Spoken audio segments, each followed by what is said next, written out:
Hello everyone and welcome back to my YouTube channel. So in today's video I'm going to be doing a sort of another update on my ingrown toenail.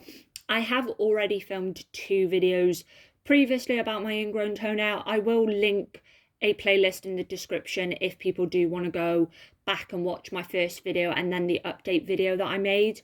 So I'm just going to give a little backstory. I'm not going to go too much into detail. If people do want to know in more detail, then go and watch the other videos.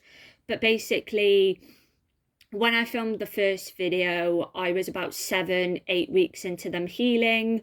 I had got mine done privately. And then when I filmed the update video, I didn't actually have the toenails grow back in at that point. So that's why I've decided to film this video, because obviously I now do have the nails sort of back on my toenails that I obviously had them removed originally.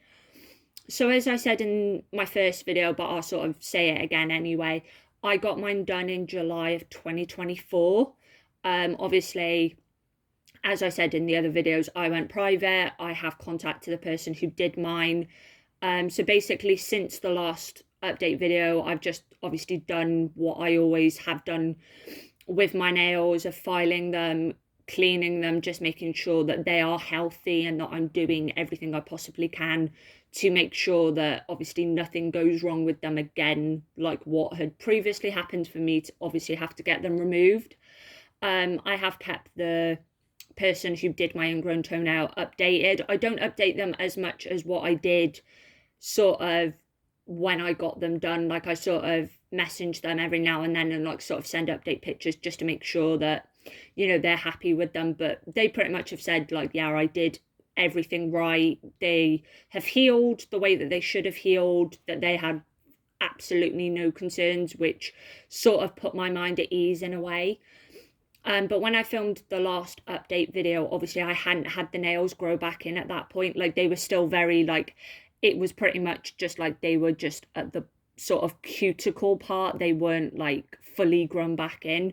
They sort of started growing fully back in, I'd probably say between the sort of like the end of the September, start of the November of 2024 was when it started to sort of grow back in a lot more. Now I fully have a nail on both of my big toes that I had removed, so they look how they should. Like, obviously one of them does have a little bit of, basically what had happened with that nail was it had snapped sort of like this sort of height, and then what basically happened was a new nail sort of grew over the top.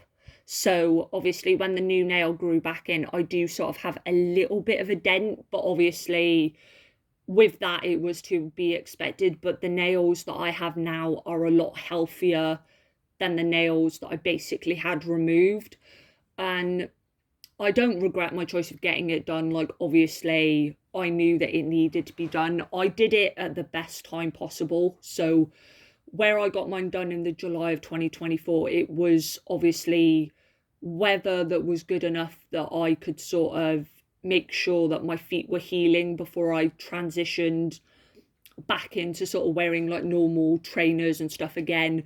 And what I have learned since having an ingrown toenail is not wearing shoes that are like ill-fitting for you. So having shoes that basically you've got enough sort of room that your feet are not squished right up against the front of the shoe is what I had that issue with. I was wearing ill-fitted shoes, which was the reason that I got an ingrown toenail to start off with.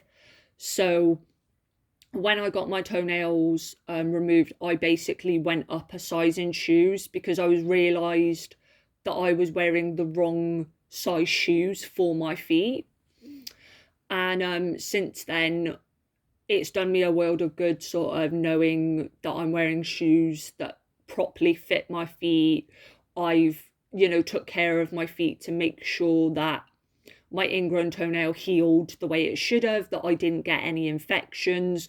Obviously, because I had mine done privately, obviously my experience obviously is completely different to somebody who has it done on the NHS. Obviously, with the NHS, you just get an initial, like, an appointment, get them removed. You may have a follow-up appointment, but then that's it. You're on your own. It's kind of like they don't really have any dealings with you after that.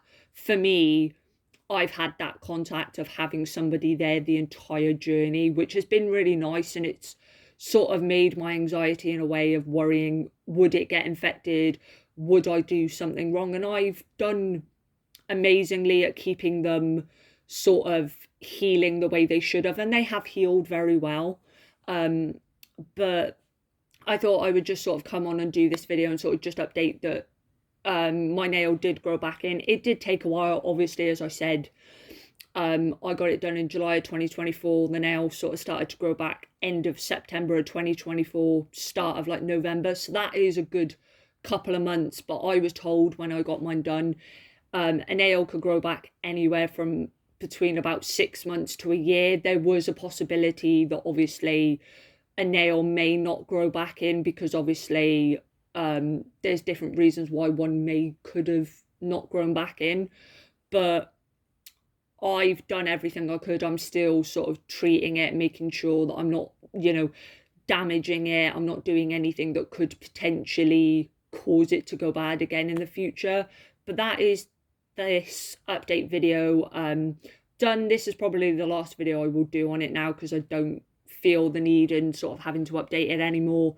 I just wanted to update it to obviously say that, yeah, like, the nail has come back, because when I'd done the last update video, I didn't actually really have a nail at that point. They were sort of starting to grow back, but they weren't fully back at that point. So that's why I thought this update video would be the sort of last final kind of one, but a good one to sort of say that, it does take time for them to grow back in, but you just have to sort of persevere at keeping them sort of treated and making sure that you are letting them heal the way that they should. Obviously, everyone's healing journey with an ingrown toenail will be different. Some people's may, get better a lot quicker. Others, it may just take its time. Like, obviously, I just sort of let nature, in a sense, run its course. But I will link the other videos in the description if people do want to go and watch the other ones, and I will see you in my next video.